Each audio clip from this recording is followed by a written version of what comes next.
శ్రీ మహాగణాధిపతయే నమః, శ్రీమాత్రే నమః. మాచిరాజు భక్తి ప్రేక్షకులందరికీ నమస్కారం.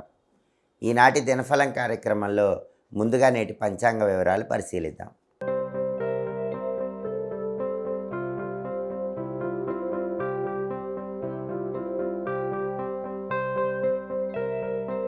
జనవరి 30 సోమవారం దినఫలాన్ని పరిశీలిస్తే నవమి తిథి ఉదయం 10 గంటల 11 నిమిషాల వరకు ఉంది. ఆ తర్వాత దశమి తిథి వచ్చింది. కృత్తికా నక్షత్రం రాత్రి 10 గంటల 15 నిమిషాల వరకు ఉంది. సోమవారం కృత్తికా నక్షత్రంతో కలిసి వస్తే స్థిర యోగం ఉంటుంది.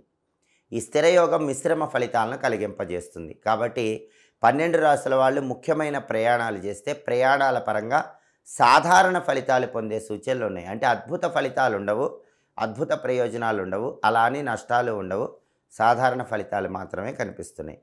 అలాగే రాశిచక్రం చార్ట్లో గ్రహాల స్టేటస్ తీసుకుంటే సోమవారానికి అధిపతి అయిన చంద్రుడు కుజుడితో కలిసి వృషభ రాశిలో ఉన్నాడు.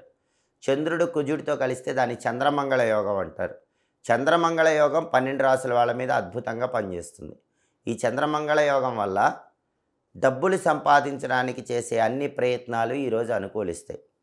అనేక మార్గాల్లో డబ్బులు సంపాదించడానికి 12 రాశుల వాళ్ళు ప్రయత్నాలు చేసుకోవచ్చు. అలాగే సాంఘికంగా పేరు తెచ్చుకోవటానికి, గౌరవ మర్యాదలు పెంపొందింపజేసుకోవడానికి చేసే అన్ని ప్రయత్నాలకు చంద్రమంగళ యోగం అద్భుతంగా సహకరిస్తుంది. అలాగే కృత్తికా నక్షత్రానికి అధిపతి అయిన సూర్యుడు మకరంలో శనింట్లో నీచబడ్డాడు. కాబట్టి అధికారులతో మాత్రం పనిచేసే చోట జాగ్రత్తగా మాట్లాడాలి, లేకపోతే అధికారులతో గొడవలు అయ్యే సూచనలు ఉన్నాయి. పొలిటికల్గా కూడా కొంచెం ఇబ్బందులు కనిపిస్తున్నాయి.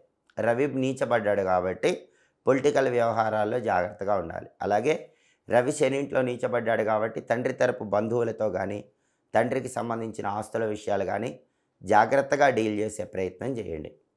అలాగే నక్షత్ర బలాన్ని బట్టి కొన్ని పనులు చేసుకోవచ్చు. కృత్తికా నక్షత్రం ఉంది కాబట్టి హోమాలు, ఆపరేషన్లు చేయించుకోవచ్చు. హోమం చేయించుకోవాలంటే కృత్తికా నక్షత్రం ఉంది కాబట్టి ఈరోజు చేయించుకుంటే చాలా మంచిది. అలాగే కోర్టుపరమైన వ్యవహారాలన్నిటికీ కృత్తికా నక్షత్రం అనుకూలిస్తుంది. గ్యాంబ్లింగ్లో పెట్టుబడులు పెట్టి డబ్బులు సంపాదించడానికి కూడా కృత్తికా నక్షత్ర బలం పనిచేస్తుంది. అనారోగ్య నివారణ కోసం చేసే ప్రత్యేకమైన స్నానాలకు, దానాలకు కృత్తికా నక్షత్రం యోగిస్తుంది. శివదీక్ష తీసుకోవటానికి అనుకూలం. మౌనవ్రతాలు పాటించడానికి కూడా కృత్తికా నక్షత్రం అనుకూలం. అలాగే వేద పారాయణలకు అనుకూలం. బోరింగ్ పనులు చేసుకోవటానికి కూడా కృత్తికా నక్షత్రం బాగా పనిచేస్తుంది. అలాగే ఇటుక బట్టీలకు, పప్పుల బట్టీలకు నిప్పంటించడం లాంటి అగ్ని సంబంధమైన పనులు చేయడానికి కూడా కృత్తికా నక్షత్ర బలం బాగా పనిచేస్తుంది. నక్షత్ర బలాన్ని బట్టి ఈ పనులన్నీ చేసుకోవచ్చు.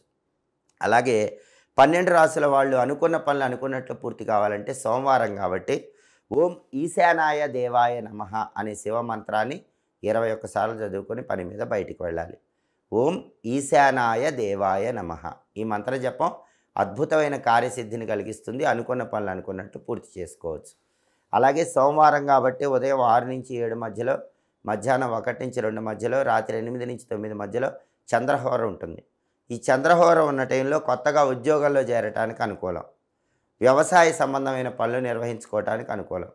సాంఘికంగా పెద్దవాళ్ళని కలుసుకొని ముఖ్యమైన చర్చలు చేయడానికి అనుకూలం. నీటి మీద ప్రయాణాలు చేసి ధనలాభం పొందడానికి అనుకూలం.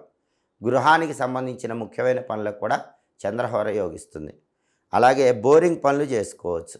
నూతన ఆభరణాలు ధరించడానికి చంద్రహోర అనుకూలిస్తుంది. వెండి పాత్రలు మొదటిసారి ఉపయోగించుకోవటానికి కూడా చంద్రహోర బలం అద్భుతంగా పనిచేస్తుంది.